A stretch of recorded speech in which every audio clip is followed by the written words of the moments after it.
Hello મિત્રો, કેમ છો તમે? મજામાં છે બધાય? હું પણ મજામાં છે.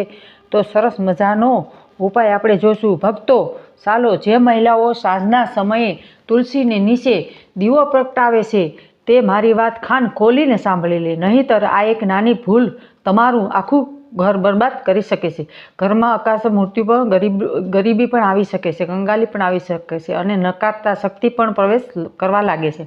ભક્તો, આજે એ રહસ્ય છે કે જણાવવામાં આવ્યું છે કે આવા સમયે નથી વાત દરેક મહિલાઓ જાણતા નથી. કોઈને રોજ તુલસી સામે દીવો પ્રગટાવશે, કારણ કે આ માત્ર એક પૂજા જ, પરંતુ તે ઊંડો આધ્યાત્મિક નિયમ છે કે ગરુડ પુરાણ મુજબ સુંદર રીતે સમજાવવામાં આવ્યું છે. જુઓ, ગરુડ પુરાણમાં કોઈ સામાન્ય નથી. તેનું જીવન નાની નાની વાતોનું એટલી બધી જ બારીકથી જણાવવામાં આવી છે કે તેઓ આપણને યોગ્ય રીત સમજી લઈએ તો જીવનમાં કંઈ ભ્રમણ રહે નહીં. અને જ્યાં સુધી તુલસીની વાત માતાની આવે તો સમજી લ્યો કે કોઈ સામાન્ય નથી. દેવી અને દેવતાઓને જેમની પૂજા કરે છે તો સન્માન. ઘરમાં જે જોયું હશે કે આપણના ઘરમાં સવાર સાંજ મહિલાઓ તુલસી માતાને દીવો પ્રગટાવે છે અને પરંપરા છે, તો એક રિવાજ એવો પણ છે, પાછળ ઘણા ઊંડાણમાં રહસ્ય છુપાયેલા છે કે ગરુડ પુરાણમાં અને બીજી વૈદિક ગ્રંથોમાં તુલસીની પૂજન મોટું મહત્વ જણાવવામાં આવ્યું છે. ખાસ કરીને સાંજના સમયે દીવો પ્રગટાવવામાં આવે છે એટલે જાણો સીધો પૂર્ણનો દરવાજો ખુલી જાય. પરંતુ ભક્તો, જો બહુ ઓછા લોકો ખબર હશે કે દરમિયાન કેટલીક ખાસ વાતોનું ધ્યાન રાખવું જરૂરી છે. હાજી, મહિલાઓ જ્યારે તુલસી સામે દીવો પ્રગટાવે છે ત્યારે આ વાતનું ખાસ ધ્યાન રાખવું જોઈએ. જાણકારી ખૂબ જ જરૂરી છે, કારણ કે નાની નાની વાતોથી જ આપણના જીવનમાં મોટા તફાવત આવે છે. અને ભક્તો, આગળ આપણે વધતા જોઈએ કે તમે ઈચ્છતા હોય કે લક્ષ્મી માતાના આશીર્વાદ તમારા ઉપર બન્યા રહે તો આ વિડીયો લાઈક કરી અને શેર કરજો અને ચેનલમાં સબસ્ક્રાઈબ કરજો અને કમેન્ટમાં બોક્સમાં જય લક્ષ્મીમાં જરૂર લખજો, કારણ કે આ જે નોંધાયેલું છે તે. ભક્તો જુઓ, તુલસીને દીવો પ્રગટાવવાની વાત એક દરેક જણ સમજી લે કે તુલસી આગળ પ્રગટાવવા પહેલાં પુણ્ય અને સુખ શાંતિ માટે, પરંતુ કોઈ તમને જણાવ્યું હશે કે આ દરમિયાન કેટલીક વાતોનું ધ્યાન રાખવું. નાની નાની ભૂલો અને દીવોમાં સમજાતી નથી તે અંધારું બની શકે છે. તો ભક્તો, ઘણીવાર આપણને જણાવાય અજાણીએ પણ તે કર્મ કરી બેસીએ છીએ કે સીધા પાપમાં બનીએ છીએ, પાપના ભાગીદાર બનીએ છીએ. તો આ ઘરમાં બરકત નથી રહેતી અને તે દોલતને પણ, સુખ શાંતિ અને બધું જ અટકી જાય છે. કારણ કે તુલસીને કોઈ સામાન્ય છોડ નથી, તેમાં લક્ષ્મી માતાનો, અન્નપૂર્ણા માતાનો વાસ છે.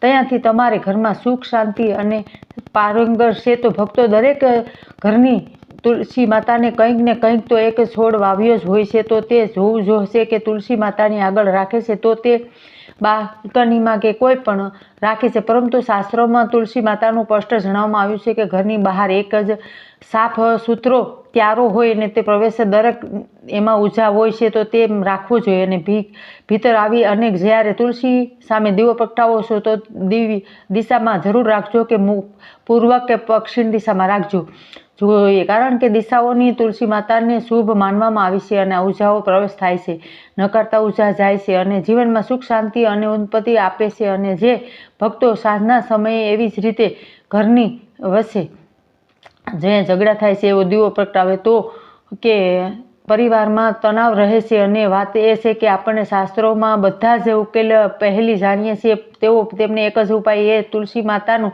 પૂજન.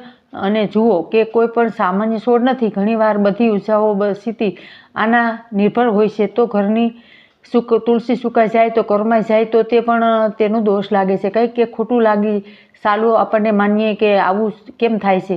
ઘરમાં નકારતા શક્તિઓનો વાસ થાય છે અને પિતૃદોષ પણ કારણ બને છે. તો પિતૃદોષ હોય તો ત્યાં તુલસી ઉગી શકતી નથી. એ માટે બહુ જરૂરી છે કે તુલસીનો છોડ હંમેશા લીલોછમ અને સસ્વ રાખવા આવે. તો તે સુકાય તો દોષ લાગે છે. દીવો બિલકુલ ન પ્રગટાવવો જોઈએ એવું નહીં, પણ પુરુષોનો દીવો હંમેશા તુલસીને પ્રગટાવવો જોઈએ અને પછી તે પશ્ચિમ લીલાછમ જોઈએ અને તે ડાળીઓમાં પણ જીવડા કે એવું ન હોવું જોઈએ. અને તુલસી માતાને દીવો કરતી વખતે ખંડિત ન હોવો જોઈએ અને ત્યારબાદ તેમને સુખ શાંતિ અને સમૃદ્ધિ દૂર તુલસીને સાફ સફાઈ રાખવી જોઈએ. અને કે કારણ કે શુદ્ધતા જરૂરી છે અને શાસ્ત્રોમાં કહેવાયું છે કે ગૌમૂત્રથી પણ તુલસી ફરતી પરિક્રમા કરવી જોઈએ. અને તે તુલસી માતાને ભગવાન શ્રી કૃષ્ણને પોતાના ગળામાં ધારણ કરેલા છે તો તે સૂર્ય હસ્તાકમાં એટલે કે સમયે રાતના સમયે સ્નાન કરીને તુલસી માતાને દીવો કરવો જોઈએ. સ્નાન ન કરી શકો તો તમે હાથ પગ ધોઈ અને શાશ્વત થઈ શકો છો. માણસ ક્યારેય પોતાના ઘરની તુલસીનો દીવો પ્રગટાવે છે તો માણસ જીવનમાં પછી તે અંધારું રહેતું નથી, કારણ કે આ રાતના સમયે પ્રગટાવેલો દીવો હંમેશા ઘરની રોશની બનાવે છે. અને ભક્તો આપણે શાસ્ત્રમાં કહ્યું છે કે પરંતુ આપણના જમાનામાં તો એટલો યોગ્યતા ભણેલા ગણેલા નહોતા અને તેમના શાસ્ત્રોમાં વિષય નહોતો. એટલે ભક્તો જુઓ કે તે આ સમયે સંધ્યાકાળે આપણને પ્રગટાવીએ છીએ તો તેઓનો હોય છે અને તે પૂર્વ દિશા તરફ મોં હોવું જોઈએ અને નકારતા શક્તિ નથી આવતી અને સમસ્યાઓ રહેતી નથી. કહેવાય છે ને કે જે સમયે દીવો દેવતાઓ અને ધરતીઓ પર સંધ્યા સમયે વિતરણ કરતા હોય અને તેવું જોયું ધ્યાન રાખતા હોય છે કે તુલસીનો દીવો પ્રગટાવી નકારતા ઉર્જા જાય છે.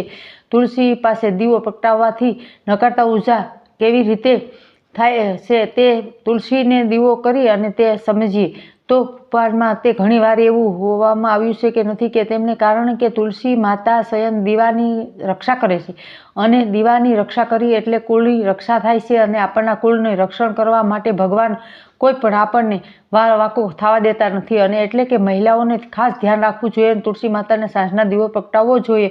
નાની નાની ભૂલો કરવાથી બચવું જોઈએ અને તે શુદ્ધ ઘીનો દીવો કરવો જોઈએ. અને આ તે ગરુડ પુરાણમાં લખ્યું છે કે જે માણસ શુદ્ધ ઘીનો દીવો કરે છે તો તેનું શુદ્ધિ થાય છે અને ધન ધાન્ય વધે છે અને તેમને ઉપલબ્ધ રહે છે. અને તલના તેલનો દીવો કરી શકો પણ ભક્તો રીસ આવી જાય છે તો બિલકુલ કરવો ન જોઈએ. અને તે માનવામાં આવ્યું છે કે મહિલાઓને રીપાઈને સરસિયા કે તેલનું કે દીવો સાવધાન રહેવું અને દીવાની સમય લક્ષ્મી માના દીવાની દિશામાં રાખવું. અને તે જોઈએ કે લોકો નાની નાની વાતોનું ધ્યાન રાખશો તો તેમને પછી તું ભગવાન કોશી દીવાનું પૂર્વમુખ રાખવું જોઈએ અને તે જીવનમાં ધન ધાન્ય આરોગ્ય સુખ શાંતિ આપે છે. અને હંમેશા લાંબી વાઇટ રાખવી જોઈએ અને શક્યતા હોય તો પંચમુખી દીવો પ્રગટાવી શકાય. અને કૌળમાં કારણ કે તેમના 5 તત્વોનો પ્રભાવ પડે છે અને ગ્રહ દોષ દૂર થાય છે. જીવનમાં મંત્ર અને ભાવથી દીવો પ્રગટાવવો જોઈએ. માતાની પ્રાર્થના કરવી જોઈએ અને પિતૃઓને પણ બંધુઓને પણ પ્રાર્થના કરવી જોઈએ અને વિના અનુષ્ઠાન અધૂરું ગણાય છે. અને ક્યારેક ભૂલો ન કરતા રહેવા માટે પહેલી તુલસી પાન સાંજના સમયે તુલસીનું પાન ન તોડવું જોઈએ, પાપ લાગે છે. અને તે તુલસીના બૂટ ચપ્પલ પણ ન ઉતારવા જોઈએ અથવા તો ખોલી નાખે તો તેમને અચાનક બીમારી આવે છે. અને આર્થિક રીતે ગરુડ પુરાણમાં વજિત માનવામાં આવ્યું છે. તુલસીના પાન સાંજના સમયે ક્યારે તોડવા જ ન જોઈએ અને હાથ ગંદા હોય તો પણ દીવો ન પ્રગટાવવો જોઈએ. સ્નાન કર્યા પછી જ તે સાફ હાથથી પૂજા કરવી જોઈએ. સાંજના સ્નાન ન કરી શકો તો હાથ પગ ધોઈ અને પવિત્ર કરવા જરૂરી છે. દીવો પ્રગટાવતી તરત જ પાછા ન ફરો, થોડી વાર ત્યાં બેસીને ઊભા રહો અને નકારતા ઉર્જાની પ્રાર્થના કરો અને તુલસી માતાને દીવો પ્રગટાવ્યા અને વંશ પર લાગેલા કષ્ટ દૂર થાય છે અને પિતૃદોષ પણ દૂર થાય છે અને કાળ દોષ હોય તો એની પણ મુક્તિ મળે છે અને ગૃહ ગેસ રાહુ કેતુ પ્રભાવ પડતો નથી અને સ્ત્રીઓને સંતાનનું સુખ વૈભવનું સુખ અને સુધારો થાય છે અને તે ઘરમાં તે લક્ષ્મીની વાસ થાય છે. ગર્ભવતી મહિલાઓ માટે વિશેષ સાવધાન. તુલસી દીવો પ્રગટાવતી વખતે પીળા વસ્ત્રો પહેરીને તેનાથી તે સંતાન સારું થાય છે અને માનસિક રીતે પણ સારી રહે છે. અને ભગવાન વિષ્ણુ પણ પીળા રંગ ગમે છે અને સાંજના સમયે તુલસીને જળ ચડાવવું નહીં અને અપવિત્ર માનવામાં આવ્યું છે. તુલસીની આસપાસ ક્યારે પણ સાવરણી ન ફેરવી જોઈએ અને તે પણ માનવામાં આવ્યું છે કચરો ન કાઢવો જોઈએ અને તુલસીની સામે રાખવી ન જોઈએ. અને તુલસી માતાને ભોગ ધરાવતા થોડી વાર પ્રસાદ રહેવા દેવો જોઈએ. વહેતી તે ન્યાન્યા પડો ન દેવાય સાંજ સુધી અને ભોગ સવાર સુધી ન પહેરવો જોઈએ. આરોગ્ય છે કે અઠવાડિયામાં એકવાર તુલસી માતાની આસપાસ ગૌમૂત્રનો છંટકાવ કરવો જોઈએ.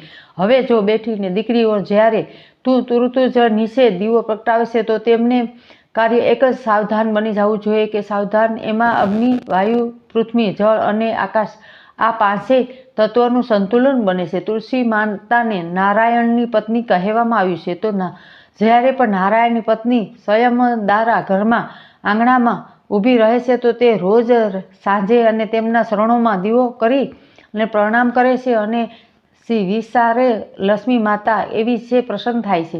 લક્ષ્મી માતાનું સ્થાન ઈચ્છે છે તો તે રોકાઈ શકે છે અને જેમના પોતાના માટે મળે છે પવિત્રતા જરૂરી છે. સ્ત્રીઓ સાચા મનથી તેમની ઉપાસના કરે છે તો દીવો જ્યોતિ તુલસી માતાને ઝળહળી કરે છે અને સ્વર્ગની સુંદર ગણાય છે.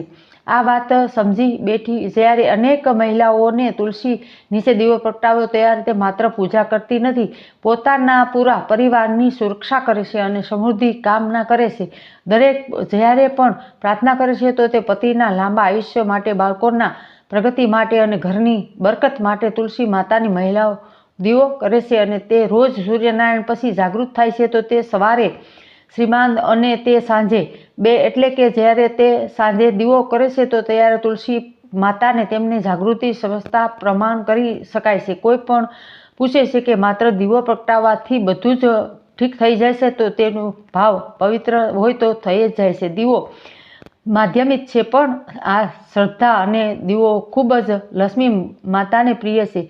જેમ કે દીવો પ્રગટાવી અને જ્યોતિ નિહાળી અને તે તુલસી માતાને જુઓ કે તેમને હે તુલસી માતા, આપણે લક્ષ્મી સ્વરૂપ છો તો આપ મારા ઘરમાં રક્ષા કરજો, મારા ઘરની રક્ષા કરજો, પરિવારની રક્ષા કરજો. કેટલા મહિલાઓ તો જ્યારે વારંવાર બીમારી પડે છે ત્યારે તેઓ માત્ર આ દિવસ સુધી સ્વતંત્ર સુધી નીચે દીવો કરે છે અને પ્રગટાવે છે તો પ્રાર્થના કરે છે. તેમના રોગ પ્રતિક્રિયા શક્તિ વધે છે અને યાદ રહે છે. અને એક જ સાધ્વી કહેવાય છે કે ઘરમાં તુલસી માતાને સેવા કરે છે તો તેમને યમરાજ દૂત નથી આવતા.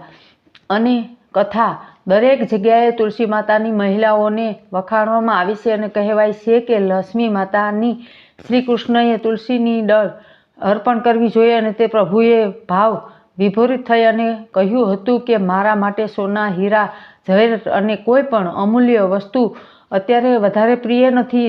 જ્યારે સાંજના સમયે તુલસી આગળ દીવો પ્રગટાવે છે તો યાદ રાખજો કે તું માત્ર એક દીવો પ્રગટાવતો નથી પણ આખા કુળની રક્ષણ કરે છે. અને દ્રશ્ય તમને ઊભા થઈને જોઈ શકો છો. જ્યારે એવું જ લાગે કે બધું હાથમાં નીકળી ગયું છે, જીવન વિખરાઈ ગયું છે, ત્યારે તુલસી પાસે દીવો પ્રગટાવી અને મનમાં કહે છે કે હે મા તુલસી, મારી શરણમાં તમારી શરણમાં રાખજો અને મને સાંભળજો. અને પછી તે જો નાની મોટી વસ્તુ પણ એમ કે નાની મોટી વસ્તુ પણ સરસ રીતે ઓલી થઈ જાય છે.